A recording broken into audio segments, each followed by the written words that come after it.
Hold up, because if this is true, it might be the wildest plot twist in hip-hop history. Drake canceled in Canada? Yeah, you heard that right. The same country that crowned him, raised him, and once claimed him as a national treasure is now allegedly giving him the coldest shoulder imaginable. And what makes this even crazier? It's been 581 days of straight humiliation, quiet, awkward, can't ignore it energy that fans are only now starting to piece together. Think about it. No major hometown moments, no Toronto victory laps, no loud patriotic love from the north like we used to see. Instead, silence, side eyes, and a whole lot of let's not talk about that right now. Fans are shocked, confused, and honestly a little embarrassed, asking the same question over and over. How does the biggest rapper in the world slowly become a stranger in his own country? According to whispers, this didn't happen overnight. This was a slow burn. A buildup of moments, missteps, and public perceptions that allegedly flipped the narrative in Canada from pride to pause. Emotions ran high behind the scenes as insiders claim Drake's relationship with his home country quietly fractured. No announcement, no headline, just distance. And sometimes, distance hurts more than rejection. What really set social media on fire was the timeline. People started counting the days. Literally. 581 days since the last time Drake was openly embraced the way he used to be. No big cultural cosigns, no public love from Canadian institutions. And suddenly, the jokes stopped being jokes. Was it the beefs, the controversies, the image shift, or did Canada just get tired first? Stay locked in, because once we break down how this alleged cancellation started, who turned their backs, and why this humiliation feels so personal, you might never look at Drake's legacy the same way again. Face. For years, Drake wasn't just a rapper in Canada, he was Canada. The face, the soundtrack, the success story every kid from Toronto to Vancouver was told to believe in. Raptors games felt incomplete without him. Government officials casually name-dropped him like cultural currency. Airports blasted his music like a welcome home anthem. But somewhere along the way, that energy shifted. Quietly, awkwardly, and if you blinked, you missed it. Fans are shocked because when you really look back, the warning signs were always there. It allegedly started with absence. Drake stopped moving the way he used to at home. No random pop-ups. No big Toronto moments that weren't heavily controlled. Even OVO Fest, once a sacred Canadian summer ritual, started feeling more like a corporate obligation than a love letter to the city. Same stage, same city, but different soul. People noticed, but nobody wanted to say it out loud yet. Then came the comments. Not from Drake, but from Canadians. Subtle at first. Jokes online about him sounding more American than Toronto. Tweets saying, "Why does Drake rep everywhere but home?" Memes about accents changing depending on who he's around. At first, it was all laughs, but humor is usually the first layer of resentment. Emotions ran high when Canadian media, usually his safest space, started switching tone. Interviews became less glowing. Praise turned into balanced takes. And if you know media, that's code for distance. One radio personality allegedly said off mic, "He's global now. Canada's just a brand he taps into." That comment didn't go viral, but it stuck. And then there was the perception problem.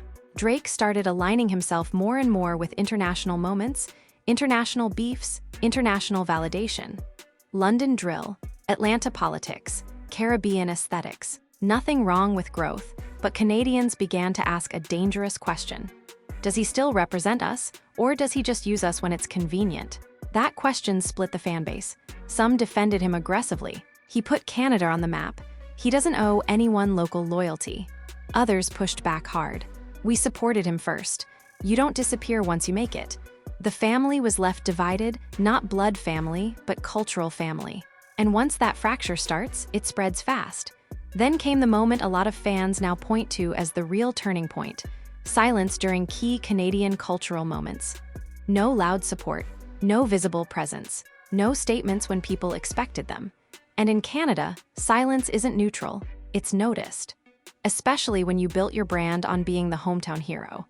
Around this time, insiders claim Drake's team started treating Canada less like home base and more like just another stop. Fewer favors, more boundaries, more talk to the label.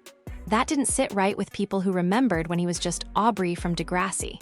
Fans are shocked by how fast admiration can turn into discomfort. Then the jokes got darker. Online, people started saying Drake feels too big for Canada now. Others said Canada outgrew him, and that's when humiliation quietly entered the chat. Not loud humiliation, no boos, no protests, but the worst kind, cultural indifference. No matter how big you are, indifference hurts. Another twist, Canadian artists. Rumors began circulating that younger Canadian rappers didn't feel embraced by Drake the way previous generations were. No public cosigns, no visible mentorship, no hometown unity moments. Whether that's true or not, perception became reality.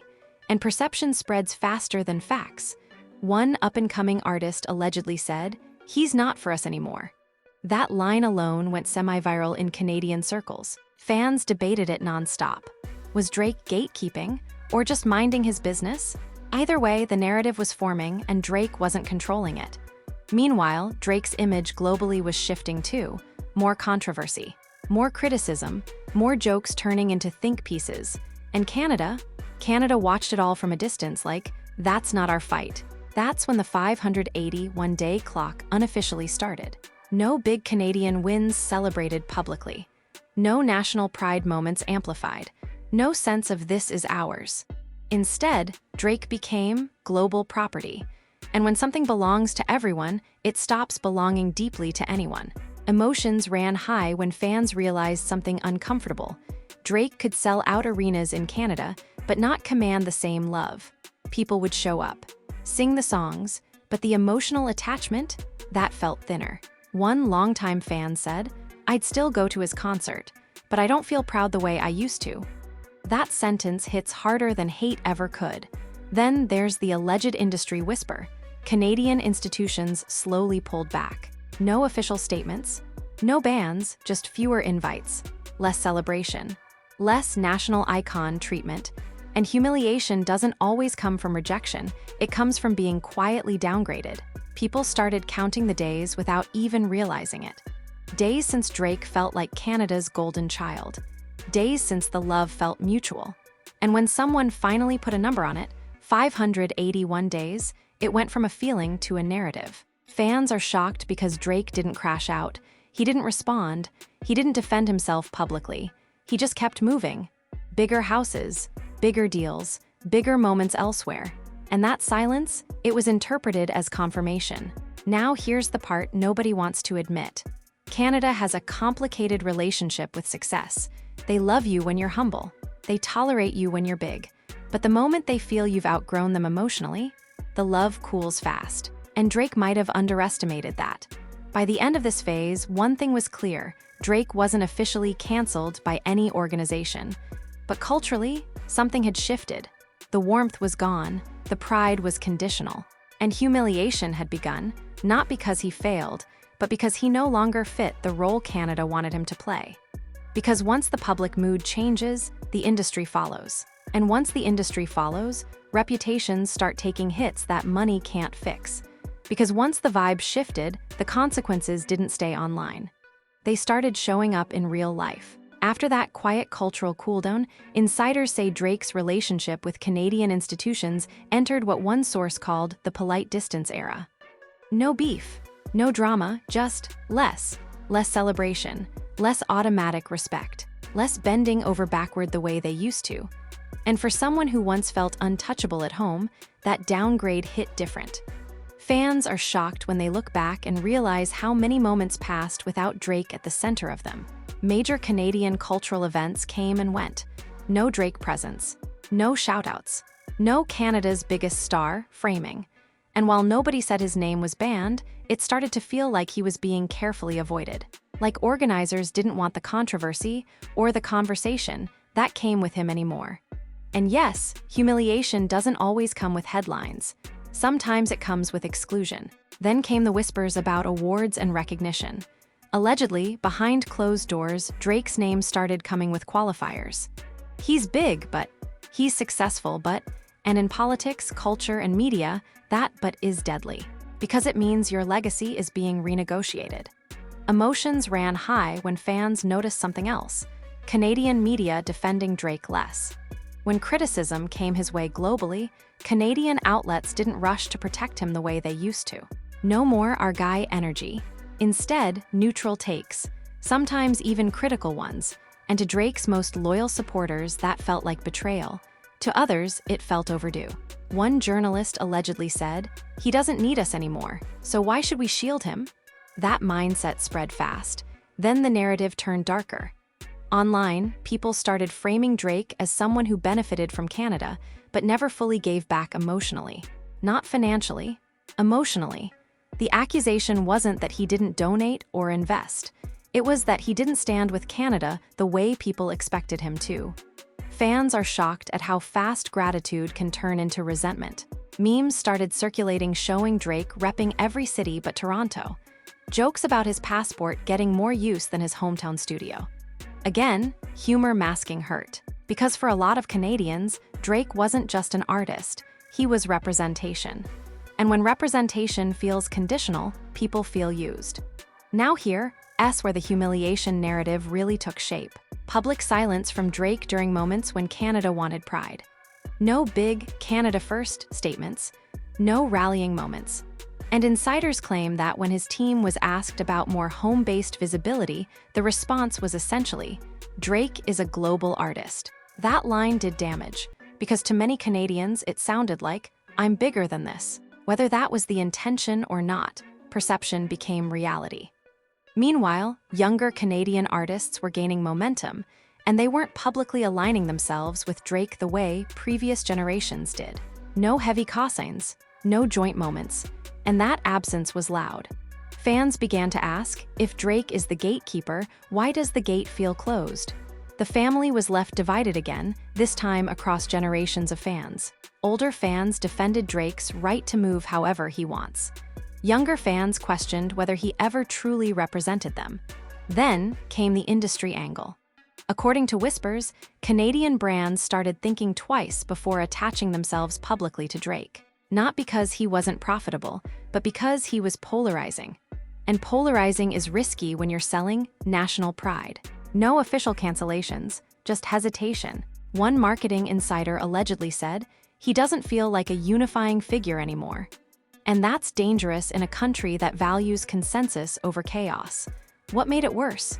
Drake didn't push back. No interviews clarifying his relationship with Canada. No emotional statements. No attempts to reclaim the narrative. He stayed quiet, focused on music, focused on global moves. And that silence was interpreted as indifference. Fans are shocked because Drake has always known how to control a narrative, which made people wonder, was this silence strategic, or was he genuinely disconnected? Then the humiliation became measurable. People started tracking how often Drake referenced Canada compared to other places. The numbers didn't lie. Toronto mentions dropped. Canadian symbolism faded. And when someone posted a breakdown showing how long it had been since Drake publicly centered Canada in a meaningful way, it went viral. That's when 581 days stopped being a joke and became an indictment. Emotions ran high when Canadians started saying things like, "We don't hate him, we just don't feel claimed by him anymore." That's a breakup sentence, and breakups are messy, especially when one side is pretending nothing changed. Another twist? Sports. Drake's once iconic presence at Raptors games became inconsistent. And while that might sound small, symbolically it mattered. Because those courtside moments were part of his Canadian identity. Without them, people felt like something was missing. Fans began to whisper, would he still ride this hard if he wasn't winning? That question hurt. By now, humiliation had fully set in, not because Drake lost success, but because he lost emotional ownership. Canada didn't feel like his home base anymore. It felt like his origin story, and origin stories don't get you grace forever. And Drake, he kept winning, kept charting, kept selling out shows, which made the whole thing even more uncomfortable. Because how do you cancel someone who's still thriving? You don't. You detach, you stop claiming them, you let them exist, but without the warmth. And that might be the coldest move of all. One thing was undeniable. Drake wasn't being booed out of Canada. He was being quietly unclaimed. And in a country that once held him up as proof of possibility, that quiet withdrawal felt like humiliation stretched over time. That's when Drake allegedly started feeling it. Because it's one thing to lose public love elsewhere. It's another thing to feel like a guest in the place that made you.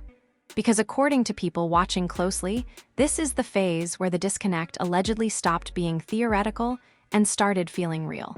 For a long time, Drake moved like none of this bothered him. More music, more numbers, more international moments. But insiders claim that behind the scenes, the shift in Canada wasn't lost on him. It just took time to register. Because when you're winning globally, it's easy to ignore a quiet, cold shoulder at home until it's too obvious to dismiss. Fans are shocked when they look back and notice the subtle changes in Drake's behavior. First, the tone of the music. Lyrics started sounding less celebratory, less nostalgic.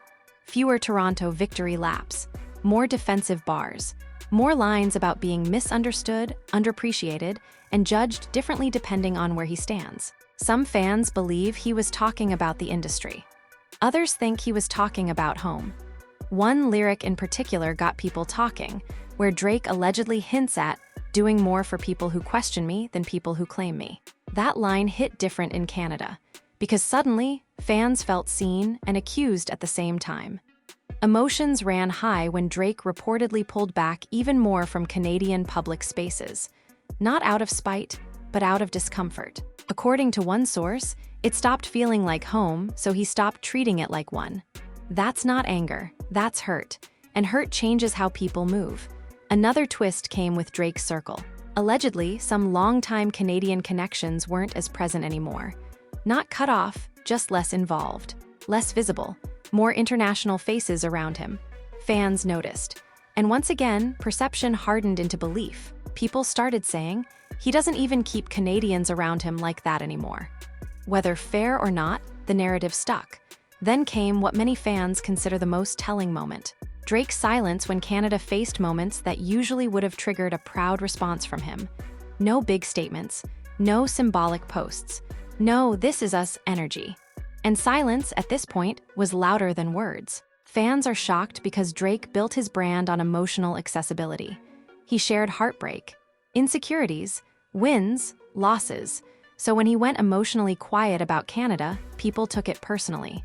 And then the jokes started reaching him. According to insiders, Drake became increasingly aware of the cancelled in Canada chatter. The memes, the timelines, the 581-day count. At first, he allegedly laughed it off, but repetition does damage. And when something keeps coming back, even as a joke, it starts to feel like a verdict. One source claims Drake asked someone close to him, "Do they really feel like I left them?" That question alone reframes everything, because it suggests he didn't think he did. Here's where the humiliation narrative flips. From the outside, it looks like Canada rejecting Drake. From the inside, it might feel like Drake being quietly rejected without explanation. And that hurts differently. Another alleged moment made waves behind the scenes. A major Canadian figure reportedly declined to publicly align with Drake during a global controversy, not because of guilt or innocence, but because it wasn't worth the backlash. That stung. Because once people start avoiding you for optics, you feel it. Fans are shocked because Drake has always been powerful enough to bend rooms. To feel that power weaken at home, that's humbling. Then came the emotional isolation. Drake allegedly spent less time in Toronto not because he didn't love it, but because every visit felt complicated. Not hostile, just awkward. And awkwardness is exhausting. One insider said, "It's like going back to a high school where you're famous, but not liked the same way." That line spread quietly among fans, and it stuck. The humiliation wasn't loud, it was slow. It was realizing that the city you put on your back doesn't defend you the way it used to. That pride turned conditional. That love came with footnotes. Meanwhile, the global audience didn't care. Drake kept breaking records, kept selling out shows, kept being Drake. Which made the Canadian disconnect even more painful, because it wasn't affecting his success, just his sense of belonging. And that's a hard thing to replace. Then there was the rumored attempt to reconnect.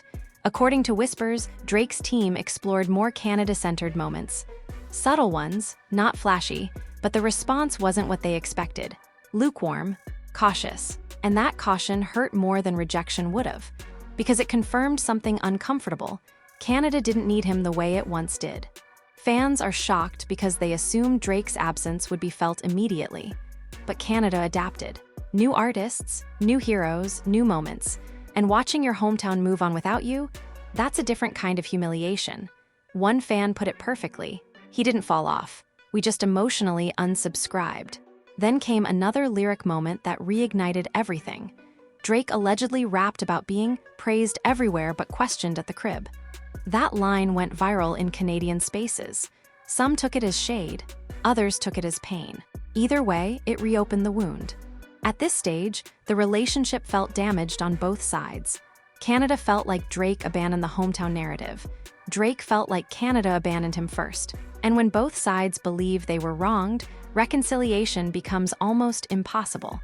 By the end of this phase, it was clear Drake wasn't oblivious anymore. He felt the shift. He just didn't know how or if to address it publicly without making it worse. Because saying, "You hurt me" as a megastar sounds like entitlement, but not saying anything feels like confirmation. And so, Drake stayed quiet, which allowed the 581 days to keep counting. And that leads us to where the question stops being, is Drake canceled in Canada?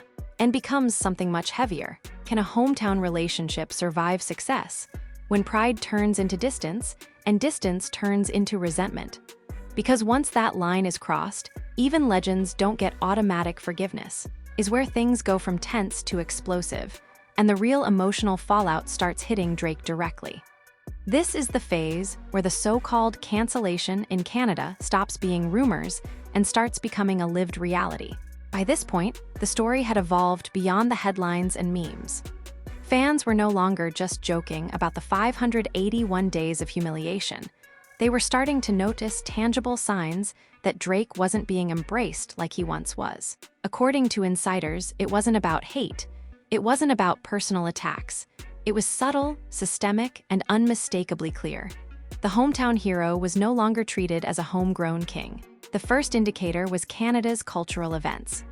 OVO Fest, once Drake's personal playground in Toronto, reportedly became a source of tension behind the scenes. Sources claim Drake pushed for a more intimate, hometown feel vibe in 2024, but organizers allegedly resisted.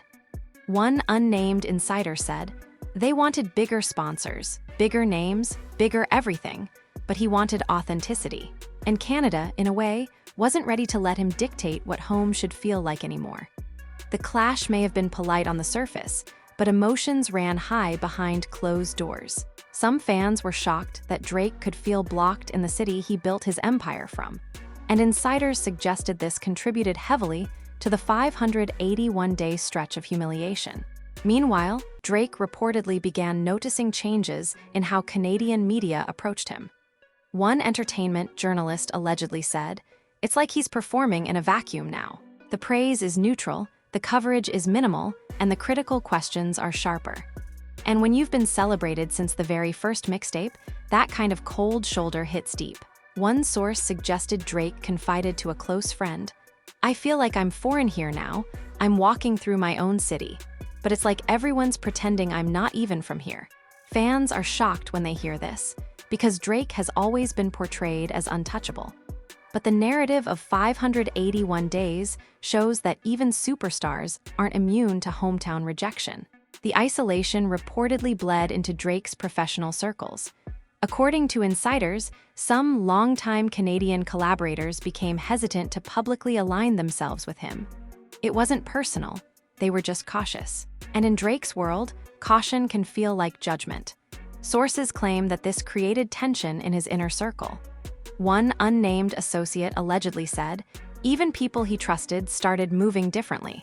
It was subtle, small nods missing, missed messages, but he felt it."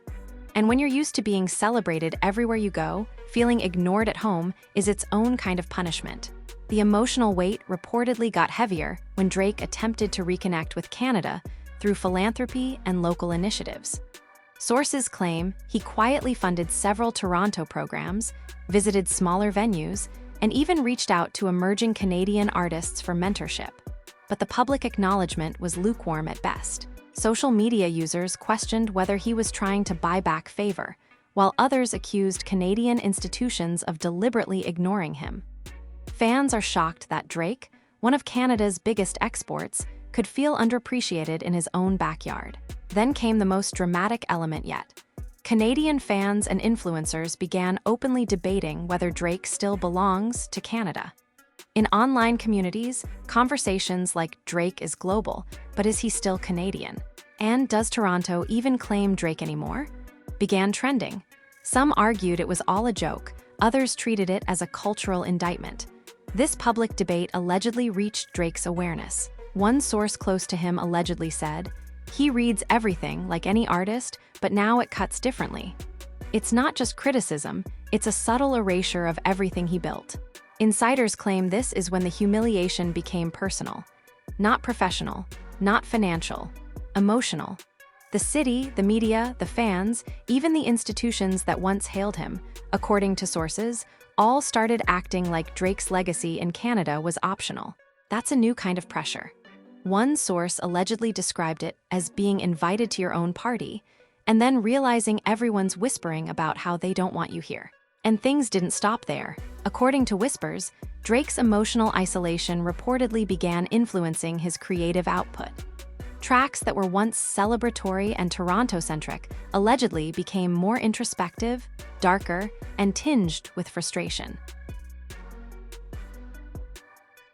One snippet, supposedly leaked to trusted insiders, includes lines about feeling misunderstood in the place I built. Fans online began dissecting every lyric for signs of Canadian resentment, and social media blew up with theories. Emotions ran high as some celebrated his honesty, while others interpreted it as betrayal. Then came the twist that really shocked fans. Allegedly, Drake considered limiting Canadian tour stops. According to sources, this wasn't about money, it was about emotional energy. Some Canadian cities were allegedly too tense for him to feel comfortable performing. The insider said Drake told his team, "If home isn't home anymore, I can't pretend it is on stage." Fans were shocked, and the rumors about him being cancelled in Canada gained new fuel. At the same time, insiders reported that Drake's international presence was flourishing: Australia, Europe, Asia, the US, which created a strange dichotomy. He was celebrated everywhere except the country that raised him. One associate allegedly said, "It's surreal. You're on top of the world, but your roots are shaky. It messes with you mentally." The emotional conflict here is huge. Humiliation isn't always public. It can be the private knowledge that the people who were supposed to love you unconditionally no longer do. Fans are shocked at how even success couldn't shield Drake from the subtle alienation of home. In fact, some argue that the global wins may have made Canada feel less obligated to celebrate him. One analyst reportedly told a journalist, "When someone succeeds internationally, the home audience sometimes shifts from pride to critique." And for Drake, that shift has been brutal and long-lasting. According to sources, family and close friends noticed the toll. Drake allegedly became quieter in casual conversations about Canada, less inclined to discuss hometown nostalgia, and more focused on global narratives. One friend allegedly said, "He still loves Toronto, but he's protective now. He doesn't want to get hurt by a city that used to lift him up." That level of emotional caution is a clear departure from the Drake fans grew up seeing: the open, playful, prideful figure who used to celebrate his roots at every turn. Then came the breaking point for many fans. A high-profile public event in Toronto, where Drake's presence was expected reportedly, saw him skipped over in favor of other acts. Sources claimed he was not banned, but the organizers allegedly made subtle decisions that minimized his role. Fans saw it as symbolic, a clear message that Canada wasn't ready to fully embrace him anymore. Social media blew up. The memes and commentary were relentless, and the 581 days label became shorthand for the humiliation Drake had endured quietly, behind the scenes. Insiders say that after this moment, Drake reportedly became more strategic. Not cold, but cautious. Publicly, he maintained charm and success. Privately, he allegedly limited interactions with institutions and fans that he felt were lukewarm. And that shift didn't go unnoticed. Fans noticed fewer hometown shoutouts in interviews, fewer Toronto-centric posts, and more global references. The emotional distance became visible, and the humiliation cycle extended further. Another shocking twist reportedly came with Canadian collaborators. Some were hesitant to feature Drake on projects or co-sign initiatives, allegedly fearing association with a star whose hometown support was fractured. That reportedly created tension, but Drake allegedly responded with patience. "I'll let them see the bigger picture. My music isn't about approval, it's about honesty." By now, fans began piecing together the full 581-day timeline. Social media posts, absence from hometown events, interviews, festival appearances, and subtle industry shifts painted a picture that stunned even casual observers. The superstar who once defined Canadian pride had allegedly been navigating a quiet exile in his own country. And yet, insiders report that Drake remained focused on creating, performing, and innovating. He allegedly told a close friend, "You can't control how they feel about you, but you can control what you leave behind." That line has been dissected by fans and analysts alike, as it suggests Drake was aware of the humiliation but determined not to let it break him, at least publicly. By the end of this phase, the situation had evolved into something almost paradoxical. Drake is thriving. Drake is celebrated globally. Drake is breaking records. But Drake is also allegedly feeling the sting of hometown coldness in a way that fans and media alike could finally see and measure. Humiliation doesn't always come from failure. It can come from being undervalued where it should matter most. And for Drake, the irony is cruel. The country that raised him is simultaneously a place of love, pride, and subtle estrangement. Closes, one thing is undeniable. This isn't just about fame, money, or charts. It's about identity, belonging, and perception. And for Drake, the 581 days of humiliation in Canada are not just a statistic. They're a personal, emotional journey that even the world's biggest fans are only beginning to understand. The next step, we'll explore how Drake allegedly responds moving forward, whether he rebuilds, reconciles, or redefines his relationship with Canada entirely. Because the story isn't over. In fact, it's only getting juicier. So now the question is, after 581 days of alleged humiliation, is Drake officially canceled in Canada? Or is this just a temporary freeze in a complicated love story between a superstar and his hometown? Fans are shocked, emotions ran high at every turn, and the family of Canadian fans feels divided. Some argue he's outgrown the country that made him, while others think he's been misunderstood, misrepresented, and quietly disrespected. And let's be real, this isn't just about charts or concerts. This is about pride, identity, and whether the world's biggest rap star can still feel at home where it all started. Now we want to hear from you. Do you think Drake will ever repair his relationship with Canada? Or has the hometown hero role been permanently rewritten? Do you believe the 581 days of humiliation are real? Or is it just a narrative the internet built to stir drama? And more importantly, who's really at fault? Drake, the fans, the industry, or just timing? Drop your opinions in the comments below because this debate isn't over, and the truth might shock even the biggest Drizzy fan. If you're here for the wildest rap news, reality check stories, and all the inside gossip they don't want you to know, hit that like button right now, subscribe to the channel, and turn on notifications so you never miss a single update. Trust me, this story is far from over, and you're going to want to be front and center for every new twist, every reaction, and every shocking move Drake makes next. Canada may have cooled, but the internet is still on fire, and we're going to cover every single blazing moment for you. Stay tuned, because this saga is just heating up.